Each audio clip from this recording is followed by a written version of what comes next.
ಜಿಲ್ಲಾ ವಿಭಜನೆ ಮಾಡಿ ಆದಷ್ಟು ಬೇಗ ಆದೇಶ ತಂದ್ರೆ ನಾನಂತರೂ ಮುಂದೆ ಹೆಜ್ಜೆ ಇಟ್ಟೇನೆ.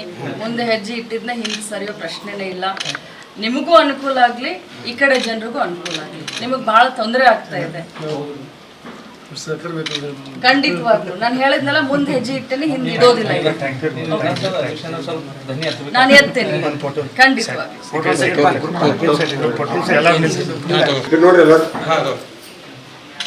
ಈಗ ಯಾವ ರೀತಿ ನನ್ನ ಹತ್ರ ಬಂದ್ರಿ, ನಾನಂತರೂ ಮುಂದೆ ನಡೀತೀನಿ. ಎಲ್ಲರಿಗೂ ನೀವು ಪರ್ಸನಲಿ ಹೋಗಿ ಭೇಟಿಯಾಗಿ ಅಂದ್ರೆ ಇನ್ನು ಮುಂದೆ ಶುರು ಮಾಡೋಣ. ಮೊದ್ಲಾಗೋಯ್ತು. ಇನ್ನು ಮುಂದೆ ಎಲ್ಲಾ ಶಾಸಕರಿಗೆ ಹೋಗಿ ಒಂದು ಭೇಟಿಯಾಗಿ ಒಂದು ಮನವಿ ಕೊಟ್ಟು ಬರ್ತಾರೆ. ಡೆಫಿನೆಟ್ಲಿ ಮಾಡೋಣ. ನಿಮಗೂ ಅನುಕೂಲ ಆಗಲಿ, ಈ ಕಡೆ ಜನರಿಗೂ ಅನುಕೂಲ ಆಗಲಿ. ಹೌದು, ಎಲ್ಲರನ್ನೂ ವಿಶ್ವಾಸಕ್ಕೆ ತೆಗೆದುಕೊಂಡು ನಾನು ಇದನ್ನು ಏನು ಹೇಳ್ತಾ ಇದ್ದೀನಿ, ನಾನು ಜಿಲ್ಲಾ ವಿಭಜನೆ ಯಾವ ಕಾರಣಕ್ಕೆ ಮಾಡ್ತಾಯಿದ್ದೆ, ಕಾರಣನೂ ಬೇಕು. 25 ವರ್ಷ 30 ವರ್ಷದಿಂದನೇ ವಿಭಜನೆ ಆಗಿತ್ತು 2 ಜಿಲ್ಲೆ ಅಂತ ಹೇಳಿ. ಅವತ್ತಿನ ಪಾಪ್ಯುಲೇಷನು ಇವತ್ತಿನ ಪಾಪ್ಯುಲೇಷನ್ನು ತುಂಬ ಆಗಿದೆ. ನಾನು ಪದೇ ಪದೇ ಹೇಳ್ತಾ ಇದ್ದೀನಿ, ಸ್ಪೆಷಲ್ ಫೋಕಸ್ ಬೇಕು ನಮ್ಮ ಜಿಲ್ಲೆಗೆ. ಸ್ಪೆಷಲ್ ಫೋಕಸ್ ಇದ್ದಾಗ ತಾನೇ ಮುಂದುವರಿಯಲಿಕ್ಕೆ ಸಾಧ್ಯ. ಇದು ಏನಾಗಿದೆ ಅಂತಂದರೆ, ನಾವು ಹೇಳ್ತಾರಲ್ಲ, ಎಂಥದ್ದು ಹೊಟ್ಟೆಗೆ ಅರಗಂಜಿ ಕೊಟ್ಟಂಗೆ ಆಗ್ತಾ ಇದೆ ಅಂತ. ಬಕಾಸುರನ ಹೊಟ್ಟೆಗೆ ಅರಮಜ್ಜಿಗೆ ಕೊಟ್ಟಂಗೆ ಆಗ್ತಾ ಇದೆ. ನೀವು ಯಾವುದೇ ಸರ್ಕಾರದ ಯೋಜನೆಗಳನ್ನು ನೋಡಿ, ಇಂತಿಷ್ಟಂತ ಒಂದೊಂದು ಜಿಲ್ಲೆಗೆ ತೊಗೊಂಡ್ಬಿಡ್ತಾರೆ. ಜನಸಂಖ್ಯೆ ಆಧಾರದ ಮೇಲೆ ಇರೋದಿಲ್ಲ, ಅಥವಾ ಭೌಗೋಳಿಕ ಆಧಾರದ ಮೇಲೆ ಇರೋದಿಲ್ಲ. ಹೀಗಾಗಿ ನಮಗೆ ಬಹಳಷ್ಟು ತೊಂದರೆ ಆಗ್ತಾ ಇದೆ.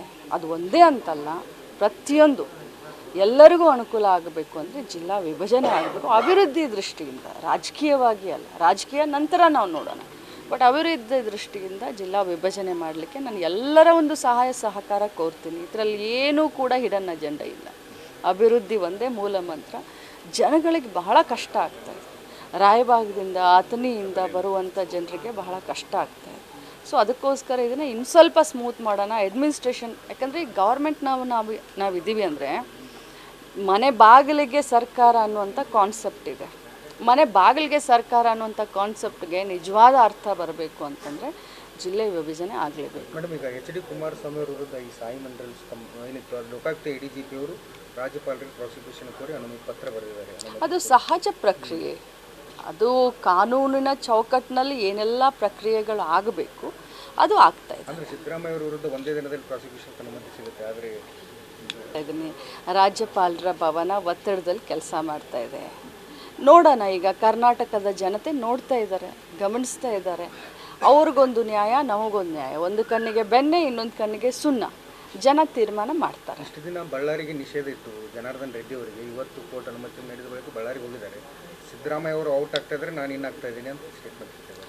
ಅವ್ರು ಏನಾದರೂ ಕೊಟ್ಕೊಳ್ಳಿ, ಅವ್ರು ಇನ್ನಾದರೂ ಆಗಲಿ, ಅವ್ರು ಔಟ್ ಆದರೂ ಆಗಲಿ, ಅವ್ರ ಬಗ್ಗೆ ಪ್ರಕ್ರಿಯೆ ನೀಡುವಷ್ಟು ನಾವು ಇದಲ್ಲ. ಯಾಕಂತಂದರೆ ಇದು ನಗಣ್ಯನೇ ನಮಗೆ. ನಾನು ಯಾಕೆ ಅವ್ರ ಬಗ್ಗೆ ಮಾತಾಡಿ. ಸಾಕಷ್ಟು ರಸ್ತೆಗಳು ಕೆಟ್ಟಿದ್ವು ಮಳೆಗಾಲದಲ್ಲಿ. ನೀವೇ ಸ್ವತಃ ಮುಂದೆ ನಿಂತು ಗುಂಡಿ ಮುಚ್ಚುವ ಕಾರ್ಯವನ್ನು ಮಾಡಿದ್ದೀರಿ. ಹೌದು, ಕ್ಷೇತ್ರದಲ್ಲಿ ಸುಮಾರು 125 ಕೋಟಿ ಬರೀ ರಸ್ತೆ ಕಾಮಗಾರಿಗೆ ಸ್ಯಾಂಕ್ಷನ್ ಆಗಿದೆ. ಟೆಂಡರ್ ಹಂತದಲ್ಲಿ ಇದೆ. ಈಗ ಸದ್ಯಕ್ಕೆ ಮಳೆ ಈ ವರ್ಷ, ಅದರಲ್ಲೂ ಬೆಳಗಾವಿ ತಾಲೂಕಿಗೆ ಅತಿ ಹೆಚ್ಚಾಗಿ ಮಳೆ ಸುರಿದಿರೋದ್ರಿಂದ ತಾವು ಎಲ್ಲ ಗಮನಿಸಿದ್ರ.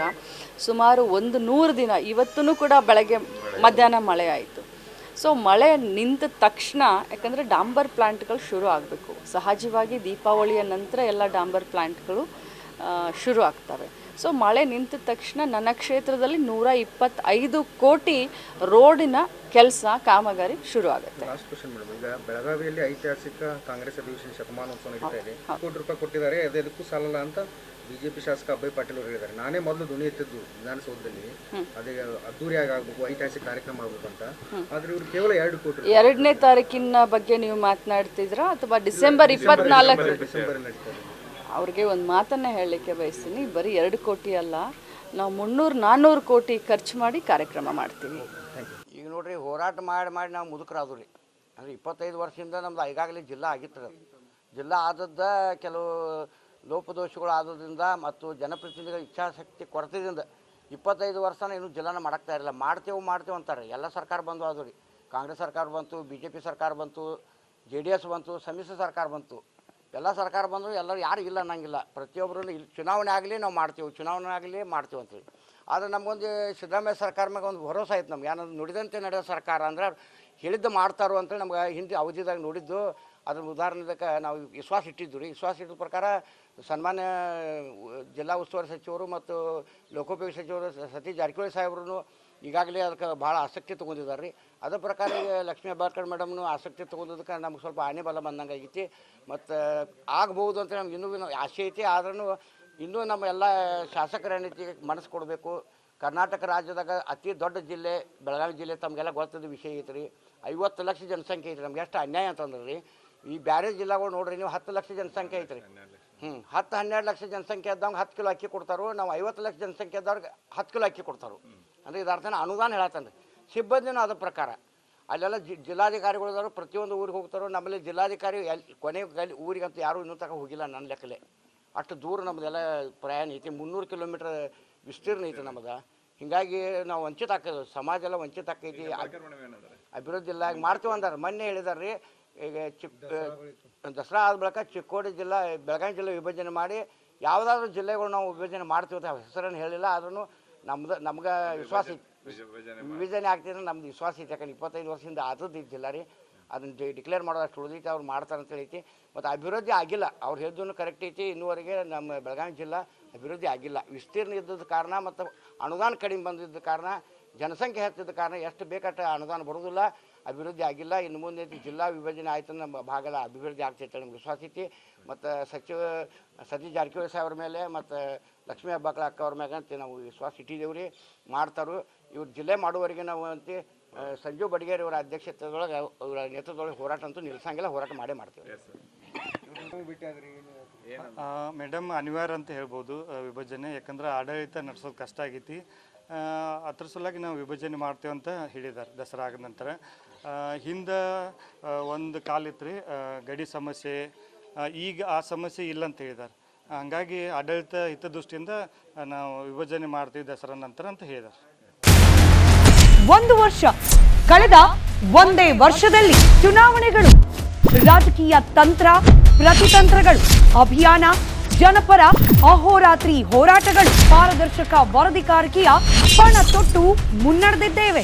1 ವರ್ಷದ ಸಂಭ್ರಮದ ಜೊತೆಗೆ ಜವಾಬ್ದಾರಿ ಕೂಡ ಹೆಚ್ಚಾಗಿದೆ. ಮತ್ತಷ್ಟು ಮುನ್ನುಗ್ಗಿ ಜನಪರ ನಿಲ್ಲುವ ಉತ್ಸಾಹ ಕೂಡ ಹೆಚ್ಚಿದೆ. ಯಾಕಂದ್ರೆ ಇದು ರಿಪಬ್ಲಿಕ್ ಕನ್ನಡ, ನಿಮ್ಮದೇ ಧ್ವನಿ. 1 ವರ್ಷದ ನಿರ್ಭೀತ ಪತ್ರಿಕೋದ್ಯಮ ರಿಪಬ್ಲಿಕ್ ಕನ್ನಡ, ಇದು ನಿಮ್ಮ ಧ್ವನಿ. 150 ಸುದ್ದಿ,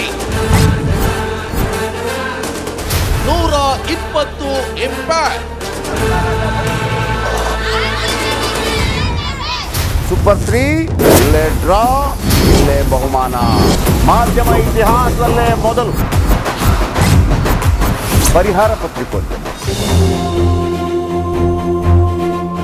ಜೀವನ ನಡೀತಾ ಇಲ್ಲ ಸರ್. ನೋಡ್ದ ಗುರುಲಕ್ಷ್ಮಿನೂ ಇಲ್ಲ, ಪಿಂಚಣಿನೂ ಇಲ್ಲ. ಇದನ್ನೇ ಮಾಡಕ್ಕಾಗಿಲ್ಲ ಅಂತಂದ್ರೆ ಹಿಂಗೇನ್ ಮಾಡ್ತೀರಿ? ಬೇರೆ ಏನ್ ಕಳಿಸಿ ಆ ಸಮಸ್ಯೆಯನ್ನು ಪರಿಹರಿಸಿಕೊಡ್ಲಾಕು. ಒಬ್ಬ ಅಜ್ಜಿ, ಅವರು ವಿಕಲಚೇತನರು, ಯಾರ ಹತ್ರ ಹೇಳೋದು? ನಿಮ್ ಪ್ರಾಬ್ಲಮ್ ಏನಪ್ಪಾ ಅಂತ ಕೇಳೋದಕ್ಕೆ ಯಾರು ಇಲ್ವಲ್ಲ. ಆಗ ನಾವಿರ್ತೀವಿ. ನಾವಿರೋದೇ ನಿಮ್ಗಾಗಿ. ನಾನು ಇರುವವರೆಗೆ, ಅವರು ಇರುವವರೆಗೆ 1000 ರೂಪಾಯಿ ತಿಂಗಳು ಆಗ್ತೀನಿ. ಆದ್ರೆ ಈ ಕೆಲಸ ಇದೆಯಲ್ಲ, ಯಾವತ್ತೂ ಕೂಡ ಶಾಶ್ವತವಾಗಿ ನಮಗೊಂದು ಒಳ್ಳೆ ನೆನಪನ್ನು ಕೊಡುತ್ತೆ, ನಮ್ಮನ್ನು ಕಾಪಾಡುತ್ತೆ. ನಾನು 3 ವರ್ಷ 24 ಗಂಟೆಯಲ್ಲಿ ಅವರ ಬದುಕು ಬದಲಾಗಿ ಹೋಯಿತು. ನಾವು ರಿಪಬ್ಲಿಕ್ ಕನ್ನಡ, ನೇಷನ್ ಫಸ್ಟ್. ಸಮಾಜ ನಮಗೆ ಬಹಳ ಮುಖ್ಯವಾಗಿರುತ್ತೆ. ನಾವು ಆ ಜಾತಿ ಈ ಜಾತಿ ಅಂತ ನೋಡೋದಿಲ್ಲ. ಸಮಾಜದ ಕಟ್ಟ ಕಡೆ ವ್ಯಕ್ತಿ ಯಾರಿರ್ತಾನೆ, ಅದು ಯಾವುದೇ ಜಾತಿಯವನಾಗಿರ್ಬೋದು, ಯಾರು ಕಷ್ಟದಲ್ಲಿದ್ದಾನೆ ಅವನ ಪರವಾಗಿ ಧ್ವನಿ ಎತ್ತುತ್ತೇವೆ. ಕನ್ನಡಕ್ಕೆ ಧನ್ಯವಾದ. ನಾವು 1 ವರ್ಷದ ನಿರ್ಭೀತ ಪತ್ರಿಕೋದ್ಯಮ ರಿಪಬ್ಲಿಕ್ ಕನ್ನಡ, ಇದು ನಿಮ್ಮ ಧ್ವನಿ.